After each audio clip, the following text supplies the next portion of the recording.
Բարև ձեզ սիրելի հեռուստադիտողներ, CVKM-ի հյուրը քաղաքականության հետազոտական կենտրոնի նախագահ քաղաքագետ Արմեն Գրիգորյանն է, բարև ձեզ պարոն Գրիգորյան, շնորհակալություն հրավերն ընդունելու համար։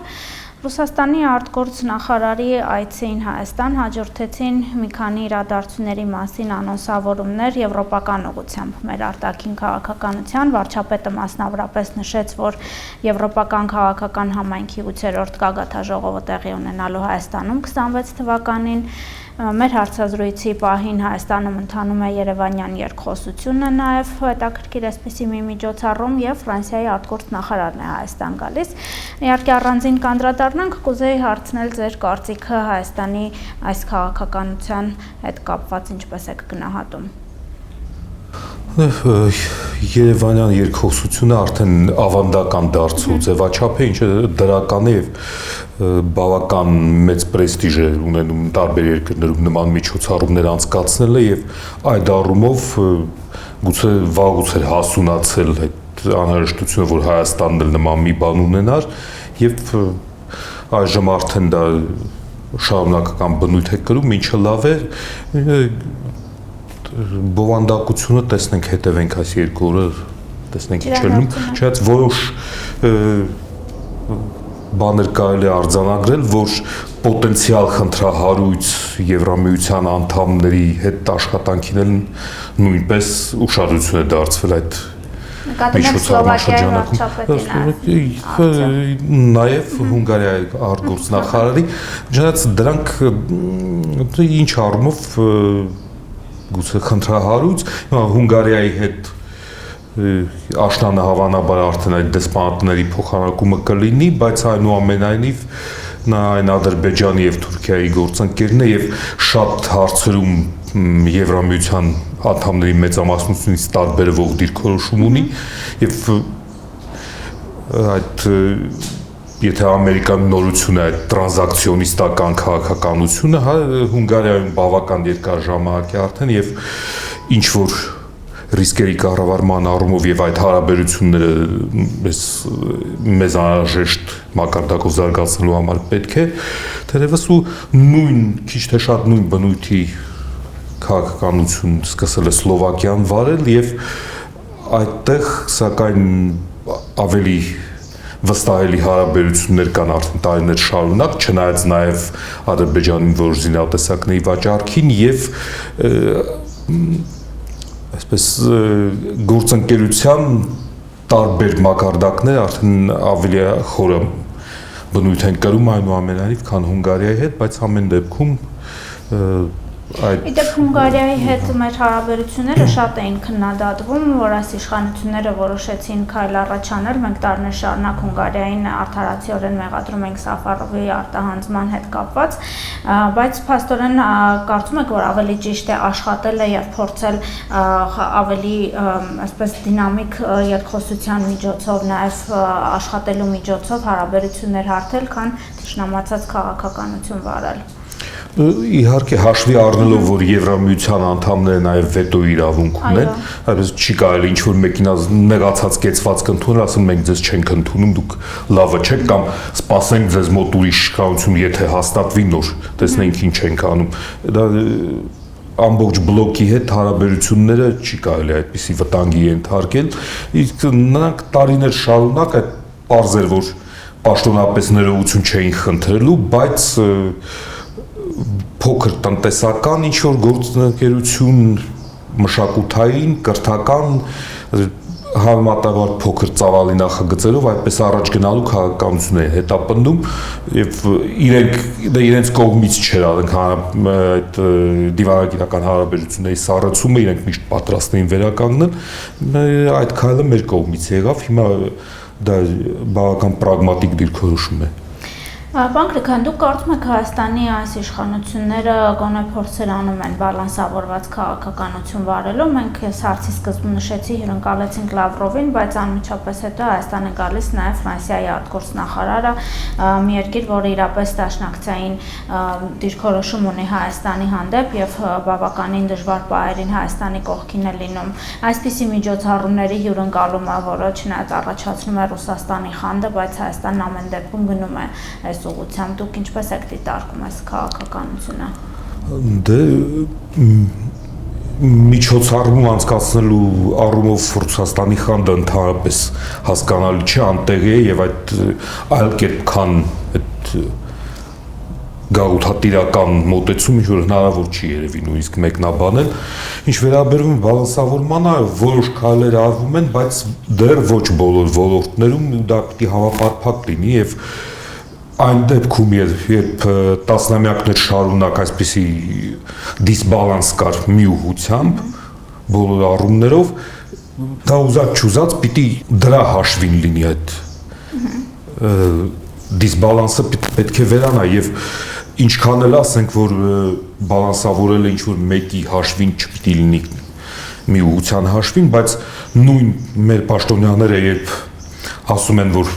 զենգզինամթերքի մատակարարումների առումով արդեն 95%-ով մոտավորապես մենք կրճատել ենք այդ միակողմանի կախվածությունը, ուրեմն դա այդ կողմի հաշվին է եղել։ Ուզենք թե չուզենք դա պիտի ընդունենք եւ այլ բան է որ ինչ որ ոլորտներ կան, որտեղ դա ավելի բարդ է անել կարճաժամկետ առումով կամ այս հենց այս պահին ավելի վտանգավոր է գուցե, բայց այնուամենայնիվ այդ ասել որ մեկի հաշվին չէ, այլ ընդհանրապես ինչ որ վերացական ուղղակի բալանս ենք ուզում, դա էլ ճիշտ չէ, որովհետև ի վերջո դա այդպես չի կարող աշխատել։ Իսկ ինչքան ցավոտ կընկալվի Ռուսաստանի կողմից մեր այս փորձերը եւ ինչ քայլեր են հնարավոր Հայաստանի հանդեպ։ Դա նայած ինչ քայլեր ենք մենք կատարում, մեծ հաշվով ինչ որ բացասական գործողությունները վնասակար մեզ համար նրանց կողմից կլինեն, արդեն իսկ եղել են եւ ընթացքում էլ լինում են, այսպես կոնկրետ որ ոլորտի վերաբերյալ մենք ավելի դժվար է ասել, ուղղակի պիտի հաշվի առնենք որ ոլորտներն են ավելի զգայուն կամ խոցելի եւ եթե դա ծորենի ներկրումն է շատ մեծ տոկոսային հարաբերակցությամբ այդ կախվածությունը ուրեմն արդեն պետք է ինչ որ փորձեր արվեն թեկուզ եթե դա մաքսատուրքի առարկա լինի եւ ավելի թանկ նստի գուցե եւ այլ ոլորտներում էներգետիկան է իհարկե խոցելի, բայց չգիտեմ հիմա ձգվում է այդ ատոմակայանի մասին որոշումը նորը կառուցելու մասին մինչեւ տարեվերջ մինչդեռ եթե այն մտահոգություններ կան, որ հիմա Կիրենկոյի ներգրավվածությամբ եւ ընտրություններին ընթառաջ կարող է Ռուսաստանը աբխազական սցենար փորձել, այդ սցենարը ավելի հավանական է աշնան ու ձմռան ամիսներին ավելի մեծ վնաս կարող է պատճառել Այսինքն հավանական է համարում, որ այստեղ մատակարարման բացակայությունը, որոշ փորձագետներ նշել են, որ Կիրենկոյի հետ կապված, որ այդ աբխազական սցենարն են ուզում, այդ սցենարը էներգետիկ ոլորտում ճնշում է ներառում։ Եվ միաժամանակ որքան էլ այնտեղ բոլորն են այս կամ այն չափով լոյալ Ռուսաստանի նկատմամբ իրենց բացահայտ ինչ որ մեկը կա ում վրա խաղադրույք են կատարում, եթե այդ սցենարն է եւ գազի կուտակման ուղղությամբ եւ այլ որոշ քայլերի ուղղությամբ պետք է այս ամառվա ընթացքում էլ արդեն քայլեր կատարվեն, այսինքն ռիսկը կա եւ պետք է դա հաշվի առնելով եւ ինչ որ միջոցներ մշակել, ինչպես դա կարող է նվազեցվել։ Պարոն Գրիգորյան, ես Ֆրանսիայի մասին խոսեցի, որն իսկապես դաշնակցային մոտեցում ունի Հայաստանի հանդեպ, Մակրոնի հայտարարությունները, ընդհանրապես վերաբերմունքը Հայաստանին անգնահատելի է ծանր իրավիճակում, երբ Հայաստանը գտնվում է, սակայն նաև ընդդիմախոսները փորձում են այս հարաբերությունները ներկայացնել այն կոնտեքստում, որ գրկախառնություններից այն կողմ Մակրոնը ոչինչ չի անելու Հայաստանի համար, Ռոբերտ Քոչանին է մեջբերում, որ Հայաստանի անվտանգության երաշխավորը Եվրոպան չի կարող լինել, ընդհանրապես ոչ մի երաշխիք չի կարող տալ, բայց մենք տեսնում ենք նաև թե դիտորդները ինչ հսկայական աշխատանք են անում սահմանին եւ գուցե նաև նրանց շնորհիվ է, որ այսօր հարձակումներ Ադրբեջանի կողմից տեղի չեն ունենում։ Կուզեի նաև այս դիսկուրսին անդրադառնանք, ձեր կարծիքով այս մանիպուլյացիաները ինչ ազդեցություն են ունենում մեր վրա եւ իսկապես մենք Եվրոպայից, Ֆրանսիայից ինչ կարող ենք սպասել։ Միայն գրկախառնությունները չի նույն ռազմատեխնիկական արդեն համագործակցությունը կա եւ այնպես որ նյութական գործնական ինչ-որ բաներ էլ կան, այլ հարցը, որ այո պետք է թղթին էլ հանձնվի եւ այդ ռազմավարական գործընկերությունը ինչ-որ պահի պետք է, ինչպես որոշ երկրների հետ արդեն կա, պետք է Ֆրանսիայի հետ էլ, գուցե հետագայում Գերմանիայի հետ, այլոց հետ էլ ձևակերպվի, իսկ ինչ վերաբերում չի կարող երաշխավորել ֆորմալ այդ դաշնակիցը արդեն ապացուցել է, որ եւ չի կարող եւ չի ցանկանում ինչ որ օժանդակել կամ պաշտպանել եւ մի բան էլ ինքն է անդադ անվտանգային ռիսկեր ստեղծում եւ այս դեպքում ասել որ այն մեկը չի կարող բեք այս մեկից կարճած մնանք մի տեսակ անհասկանալի է լավ զարգացնենք հարաբերությունները բավարար չափով այլ հարց է կամ ռիսկերը նաև նվազեցնենք հարևանների հետ ինչ որ հաշտեցման գնալով չնայած դա փորձում ենք բայց Թուրքիան էլ հիմա նորից Ռուսաստանի հետ այպես 3 գումարած 3 հերթական այդ քայլն անում այդ ուղղությամբ բայց եթե մեր կողմից փորձեր արվում են դա միայն դրական է պետք է ձգենք նորմալացնելու այդ հարաբերությունները իսկ ինչ վերաբերում է Ֆրանսիային դա միայն Ռոբերտ Քոչարյանն չի ուրիշներն էլ վաղուց նույնիսկ արտասահմանում նաև եւ ամերիկյան եւ այլ լրատվամիջոցներում հոդվածներ են հրապարակել որ Ֆրանսիայի կողմից զենքի մատակարարումը ուղղակի կատաստրոֆա է, աղետ է եւ այլն դա միայն Քոչարյանը չի նույն ուղղվածությունը կա այդ որոշակի աշխարհակահաղական բարձ ասած Քոչարյանը ուղղակի դրա դեմքն է եւ մյուսների համեմատ ունեցած միջոցների եւ մեդիայի եւ այլ հնարավորությունների առումով գուցե նաեւ ամբիցիայի առումով եւս եւ այսպես բայց միակը չէ ցավոք ամբողջ դաշտը այդ գործակալները ասենք թե ասենք վխտում է բայց նու մի կողմից է նաեւ մի քիչ հասկանալի չէ երբ նաեւ բարձրագույն մակարդակով մի քանի պաշտոնյաներ նրանց ուղակի գործակալներ են անվանում եւ կոնկրետ երկրի հետ բայց իրավական ոչ մի գնահատական չի լինում եւ ազատ շարունակում են նույն կերպ գործել մի տեսակ դա նաեւ ընտրողների համար պոտենցիալ կարող է շփոթի առիթ հանդիսանալ Դե կոշտ մեթոդներ պետք են ձեր կարծիքով միջև ընտրությունները մենք Ռումինիայի օրինակ ունեցանք մեր աչքի առաջ արդյոք Հայաստանը կարող է եւ պետք է շարժվել սուղությամբ եւ ինչ վտանգներ այս տեսակ քարոզչությունը պարունակում իր մեջ մենք 26-ին ընտրություններ ունենք բայց դուք էլ նշեցիք որ դաշտը վխտում է այդ մարդկանցով ովքեր փորձում են Հայաստանը տանել դեպի Ռուսաստան, ԽՍՀՄ, միութենական պետություն, չգիտեմ, մնացած բոլոր կառույցները։ Դե Ռումինիան չէ միայն տարբեր միջոցներ Մոլդովայում, այլուր էլ կիրառվել են, մի տեսակ այո, նաև տրամաբանական չէ, ինչպես ասացի, երբ բացահայտ ինչ-որ մարդկանց ասում են գործակալ բարձրագույն մակարդակով միջոցներ չեն կիրառում, մյուս կողմից վտանգներ իհարկե կան, մենք եւ այդ միջազգային հանրապետական ինստիտուտի հարցումը գիտենք սեպտեմբերյան, որ երիտասարդները հատկապես եւ հակված չեն քվեարկելու եւ նաեւ Եվրամիության հետ համագործակցության եւ այլ առումներով ավելի սկեպտիկ են եւ բայց նաեւ իհարկե այլ տարիքային խմբերի վրա կարող է ազդել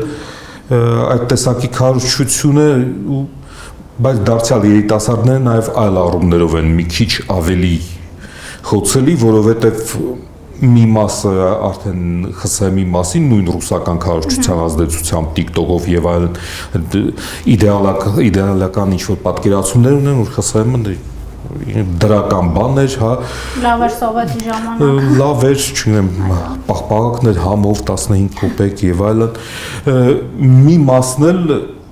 90-ականների կամ Քոչարյանի կառավարմանը նույնիսկ ավելի ուշ ժամանակաշրջանը անձամբ չհիշելով կարող են հիմա ենթարկվել այդ քարոզչության ազդեցությանը, որ բոլորը նույնն են, որովհետև Քոչարյանականներն էլ կամ նրանց գիծ ուժերը կիրառում են այդ ռուսական հնարքը, որ գիտեք ինչ ոչ թե մենք ենք լավը, բոլորն են վատը, արևմուտքն էլ է վատը, հիմա հա մենք էլ մի բարի պտուղ չենք, բայց նրանք էլ են վատը, հիմա հատկապես գործող իշխանության կոռուպցիայի այդ նարատիվն է տարածվում եւ հենց քոչարանական ուժերը նույն Երևանի քաղաքապետարանում եւ այլուր հատուկ կենտրոնացած են դրա վրա եւ որոշ լրատվամիջոցներ նույն բանով են զբաղված ու այսպես իհարկե ինչ մի հատ միջազգային պրակտիկայից օրինակ բերեմ նույն ադրբեջանցիները մեծ ասենք կեղծ նարատիվներ են ստեղծում ծավալուն եւ արհեստական բանականության կիրառմամբ եւ տարբեր մեդիա գործիքների կիրառմամբ եւ տարիներ շարունակում գիտական ամսագրերում այդպիսի պսևդոգիտական ինչ-որ տեքստեր են տեղադրում նույնը ուրիշներն են անում իհարկե ավելի մեծ հնարավորություններ ունեցողները եթե ասենք տարբեր միջազգային հետազոտողներ նշում են որ եթե ChatGPT-ին կամ այլ նման գործիքների հարց եք տալիս Թայվանի մասին գրեթե ամբողջը չինական միակողմանի այդ նարատիվն է գալիս, որը արդեն նաև այդ արհեստական բանականության միջոցով է ստեղծված եւ օգտագործում են նաև Google-ի եւ այլ նմանատիպ գործիքների ալգորիթմերը։ Հիմա նույնը ներքին մակարդակով են փորձում անել, այսինքն ստեղծել նարատիվ, որը գերիշխող կլինի, անկախ նրանից թե ճիշտ է թե սխալ, եւ նրանք ժամանակին դա արել են նույնիսկ երբ ինտերնետը Հայաստանում տարածված չէր, կարողացել են դա անել, երբ Քոչարյանը եկել էր իշխանության եւ իր իշխանության տարիներին հատկապես դա իհարկե արվել էր հեռուստատեսության ամբողջությամբ եւ տպագիր մամուլին բացի 1-2 բացառություններից ամբողջությամբ տիրապետելու շնորհիվ այժմ այլ գործիք, ավելի ժամանակակից գործիքներով են փորձում դա անել եւ սա նույնպես այն ռիսկերից է, որը պիտի հաշվարկվի, մանավանդ որ այդ գործիքները նաեւ եւ խորհրդատվության եւ պրակտիկ կիրառման առումով Ռուսաստանից իրենց կարող են օգնել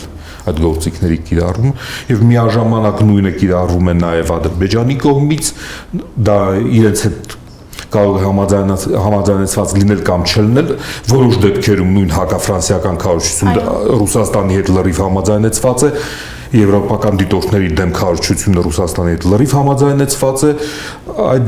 եւ այս ամենը նույնպես պետք է հաշվի առնել Պարոն Գրիգորյան, այսօր Փաշինյանը խոսեց նաև խաղաղության պայմանագրի մասին, նշելով, որ Ադրբեջանի հետ հարաբերությունների կարգավորումը եւ պատերազմի բացառումը ոչ թե չստորագրումն է, այլ հենց ստորագրումը։ Կուզեի ձեր կարծիքը լսել մասնագիտական, նաև դուք արդյոք կարծում եք հնարավոր է պայմանագրի ստորագրումը անընդհատ նոր նախապայմանների առաջ քաշման ֆոնին։ Այսօր Փաշինյանը նաև չբացառեց սահմանադրական փոփոխությունների իրականացումը, որը նաև Ադրբեջանն է որոշակի դրույթներ պահանջում փոխել։ Ինչ եք կարծում, ինչքանով է սա իրատեսական, հատկապես մեր մոտ քաղաքական նախընտրական կարծես շրջանը, թեկուզ 1 տարի դեռ կա ընտրություններին եւ ինչ ազդեցություն կունենա սա։ Կարծում եմ հենց նախընտրական շրջանի հետ կապված այժմ իրատեսական չէ խաղաղության պայմանագիրը ստորագրել, քանի որ Ադրբեջանը այլ խաղացողների հետ մեկտեղ Հայաստանում ներքաղաքական իրավիճակի վրա ազդելու խնդիր ունի եւ այդ նախապայմանները քաշելով եւ սպառնալիքներով դա է փորձում անել ունենալով մի կողմից Ռուսաստանի աջակցությունը մյուս կողմից Թուրքիան դարձյալ աջակցում է երբ ինչ որ պահերի մեղմացնում է այդ հռետորաբանությունը ասում է որ այո ժամանակն է կարգավորել հարաբերությունները հետո նորից ինչ որ Ալիևի այցելության ընթացքում Անկարա եւ այժմ նաեւ Ռուսաստանի հետ համատեղ այդ 3 գումարած 3-ը մեջ բերելով կրկին ցույց է տալիս, որ այնքան էլ շահագրգռված չէ, չնայած որոշ փորձագետներ ասում են, որ Թուրքիայի տնտեսական վիճակն այնպիսին է, որ այն ինքն էլ է շահագրգռված եւ նաեւ եվրոպացիները կարող են իր վրա ազդել, բայց թերևս ոչ։ Այսինքն նախընտրական շրջանում եթե Ադրբեջանի վրա ամերիկյան լուրջ ճնշում չլինի, կարծում եմ հնարավոր չի ուղղակի այդ խաղաղության պայմանագիրը ստորագրել։ Անընդհատ նոր պայմաններ առաջ կքաշվեն, նախապայմաններ։